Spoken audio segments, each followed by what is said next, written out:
এই গরমে হাবিজাবি রেসিপি না দেখে না খেয়ে সিম্পল যেটা স্বাস্থ্যকর রেসিপি সেটা দেখো, সেগুলো দেখো আর সেগুলোই বানিয়ে খাও।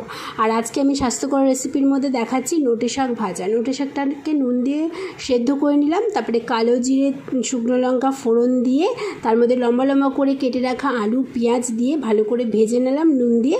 তারপরে সেদ্ধ করে রাখা কী বলে ওটাকে, শাকটাকে, নোটে শাকটাকে এর মধ্যে দিয়ে দিলাম। তারপরে যতক্ষণ না ভাজা হবে একদম জলসা জলসা ব্যাপারটা চলে যাবে, টান টান হয়ে যাবে, দেখে বুঝতেই পারবে তোমরা, এরকম হয়ে যাবে, ঝরঝরে হয়ে যাবে, একটু তেলা তেলা হয়ে যাবে, তখনই বুঝবে যে না, নোটে শাক ভাজা হয়ে গেছে। শাক ভাজাটা করেই কিন্তু আমি এক থালা ভাত নিয়ে বসে পড়েছিলাম, মানে এক থালা না, যাই হোক অল্প করে একটু ভাত নিয়ে বসে পড়েছিলাম, কারণ এইসব শাক ভাজা টাক ভাজা দিয়ে না আমার গরম ভাত খেতে ভালো লাগে।